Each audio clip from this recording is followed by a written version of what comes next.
Olá, pessoal, tudo bem? Eu me chamo Catarina Voz Andrade, atualmente estou como diretora técnica pela São Bernardo do Campo, tá? Eu vou apresentar um pouquinho do nosso complexo multi-hospital de Florianópolis para vocês. Então, o nosso hospital, na verdade, antes ele era um aeroporto, né? Quem é aqui de Florianópolis conhece bem. Após uma reforma, ele se tornou então o Multi-Hospital de Florianópolis. É, Puxando aqui essa imagem um pouco mais para perto, eu consegui colocar mais ou menos aonde ficam as portas de entrada das nossas três unidadezinhas aqui. Então, essa primeira aqui é o CAPS 24 horas e CAPS longitudinal, que tem a mesma entrada, é bem atrás dessa ambulância. A segunda portinha é a da UPA e a terceira porta é do Hospital Dia, tá? Eu vou explicar bem para vocês o que cada unidade faz, como que funciona cada unidade, mas mais para vocês terem um pouco da noção espacial, assim, de onde é o CAPS, onde é a UPA e onde é o Hospital Dia. É um do ladinho do outro, tá? Eles, em teoria, não se comunicam. A gente tem apenas um acesso entre a UPA e o Hospital Dia, que é decorrente, à porta de incêndio, ao caminho de evacuação. É por isso que tem esse acesso. Mas as unidades, elas são separadas, distintas, e elas têm funcionamentos diferentes, tá? Deixa eu só limpar aqui para não ficar. é, feio. Aqui eu vou falar um pouquinho com vocês sobre o nosso mapa estratégico. Então, aqui na Santa Casa de São Bernardo do Campo, a gente tem o cuidado centrado no paciente. E a gente tem isso em quatro pilares desse cuidado: o avanço sustentável, processos internos, educação permanente e ação social. A nossa missão é promover o bem-estar físico, psíquico e social das pessoas. A nossa visão é melhoria contínua dos nossos serviços e um atendimento de referência. E os nossos valores é agir com responsabilidade, humanização, segurança e inovação.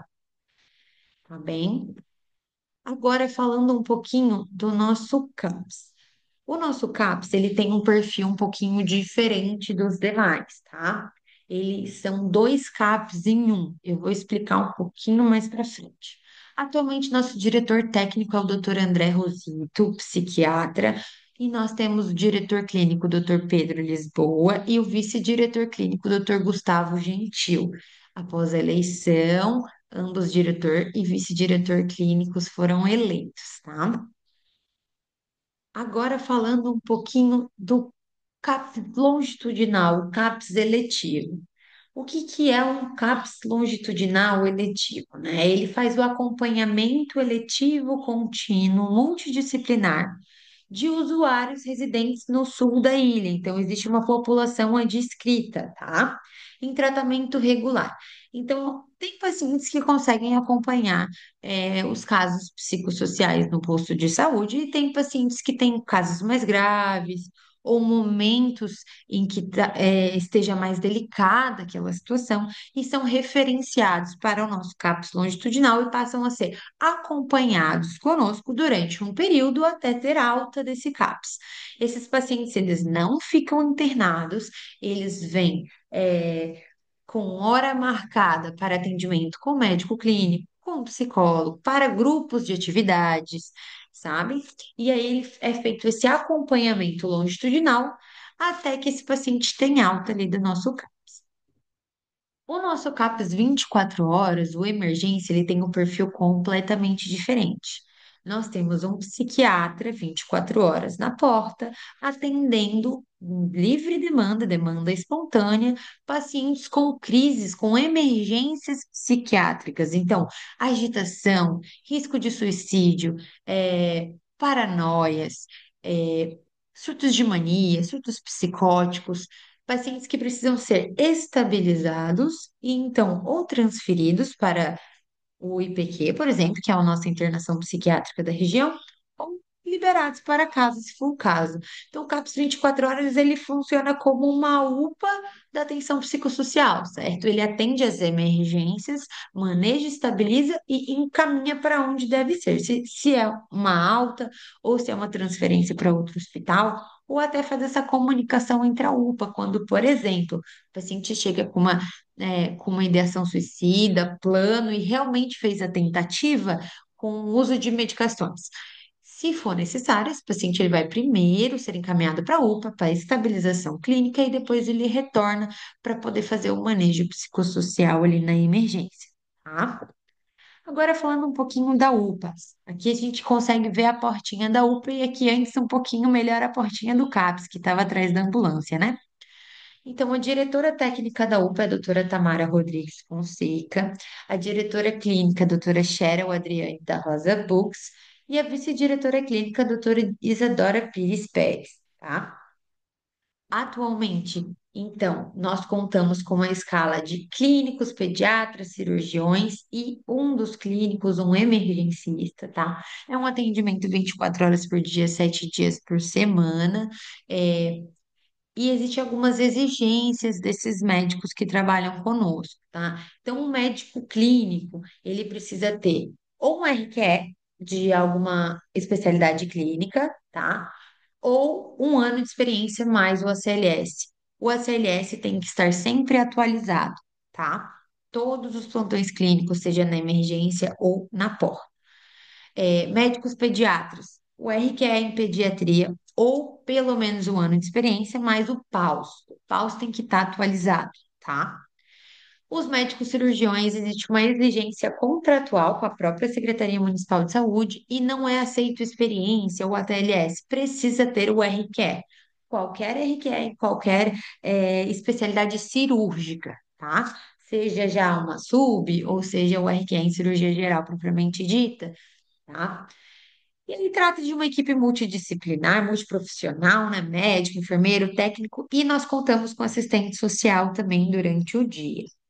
Nós temos alguns exames disponíveis, além do eletro simples, sem laudo, a gente possui o eletro laudado, junto com a equipe do HCOR, laboratório, o laboratório é em loco, então os exames saem em até 2 horas, assim, e um raio-x que a gente também conta na unidade.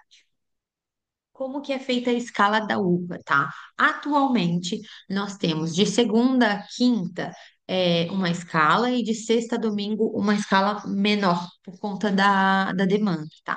Então, de segunda a quinta, nós temos um médico clínico emergencista 24 horas, dois médicos clínicos na porta 24 horas, dois pediatras 24 horas e um cirurgião 24 horas. Além disso, dois Cinderelas clínicos das 10 às 22. Já no de sexta a domingo, é apenas um Cinderela das 10 às 22, tá bem? Qual que é o papel do emergencista? O emergencista ele fica responsável pela sala vermelha, então ele atende pacientes triados laranjas ou vermelhos que já entram direto na sala de reanimação, tá? Ele é responsável por todas as transferências da unidade. Se o paciente é atendido na porta e aí foi evidenciado que na verdade ele vai precisar de uma transferência, o médico da porta vai passar para o emergencista o caso e quem consegue a vaga e realiza a transferência é o emergencista. Leitos de observação na troca do plantão. Então, esse médico, quando ele chega no plantão, ele também precisa avaliar os leitos de observação, tá? Nós temos uma parte que é a medicação, onde os pacientes eles ficam sentados, a gente tem um maior fluxo e giro, né? E tem a sala de observação, que são leitos, que geralmente os pacientes aguardam, pacientes mais frágeis aguardam exames, ou pacientes com grande possibilidade de internação aguardam exames. E aí, na troca de plantão, esses pacientes são passados ao emergencista, tá? O clínico da porta, então, vai atender pacientes triados amarelos, verdes e azuis, e a gente realmente pede uma agilidade, uma fluidez maior. A gente tem que lembrar que todos os pacientes graves e as transferências e os leitos de observação ficam com o emergencista. Então, os médicos da porta precisam dar vazão ao volume da porta, né? Já foi feita essa separação justamente para ter um médico de referência ali para os pacientes mais graves e para as demandas que tendem a tomar mais tempo, que são as transferências, para que os médicos da porta fiquem soltos para poder dar conta dessa demanda. Tá? Então, a gente espera agilidade e fluidez ali na tela da clínica. Pediatria, então, a gente atende ali na pediatria pacientes com até 15 anos incompletos, de todas as triagens, inclusive as vermelhas. Então, se chega uma criança na sala de reanimação, se o emergencista está ali em loco, ele vai prestar os primeiros cuidados ali já, alguém da equipe já é orientada já a acionar a pediatria, que rapidamente vai até a sala de emergência e assume o caso, porque é de responsabilidade da equipe da pediatria, tá? Assim como a cirúrgica, também atende todas as triagens, inclusive a vermelha, nesse mesmo contexto. O médico da cirúrgica ali vai fazer pequenos procedimentos, então suturas, drenagem de abscesso, ele pode ser acionado para poder passar acesso venoso central, dreno de tórax quando for necessário. A gente não tende a ter uma demanda assim aqui na unidade, mas é um médico de referência para isso. Nas suturas, pequenas drenagens, pequenos procedimentos, é o cotidiano, tá bem?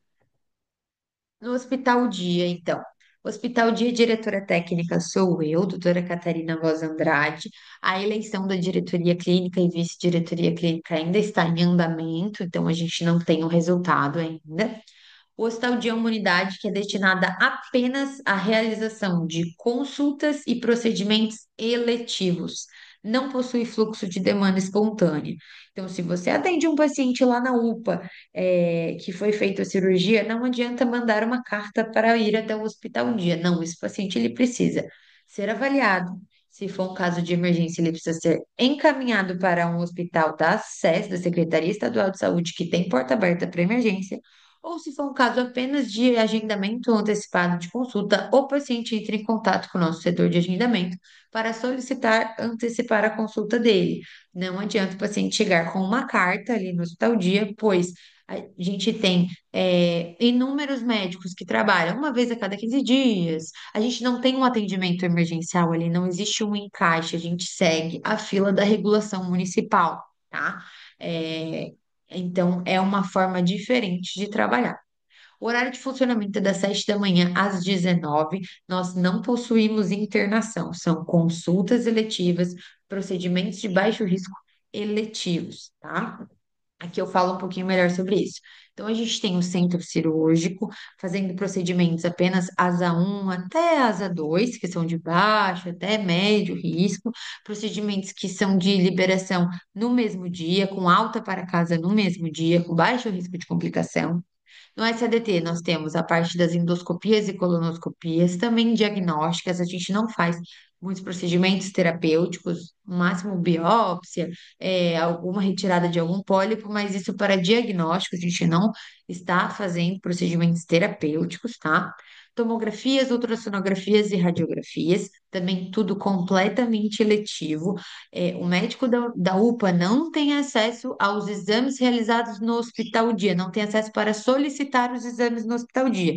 Então, o médico da UPA não vai conseguir pedir uma endoscopia, uma colonoscopia, uma tomografia, um ultrassom. Não. A UPA conta apenas com um raio-x. Esses outros exames, eles são de fluxo eletivo por fila regulada pela Secretaria Municipal de Saúde, pela regulação municipal, tá? Nós contamos com um centro de infusão. Então, o paciente que precisa fazer infusão de ceftriaxona, 7 dias, ou de ferro, reposição de ferro, e alguns imunobiológicos. Então, a gente também tem o nosso centro de infusão ali, que é apenas chegar com a receita e aí é feito a infusão.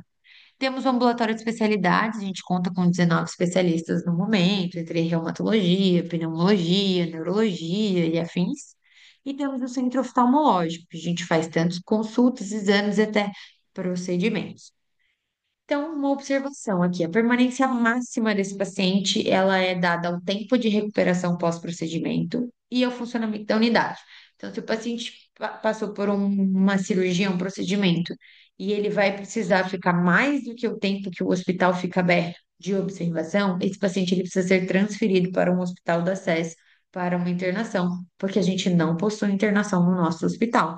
Durante a noite, a gente não tem equipe ali dentro, o hospital fecha. tá?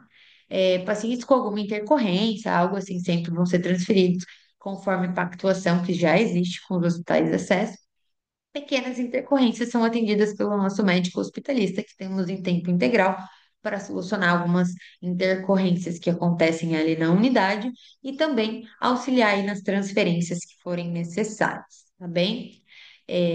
Então é isso. O pessoal aqui tem algumas fotinhas da nossa recepção da UPA, do nosso centro cirúrgico e da sala de cirurgia oftalmológica.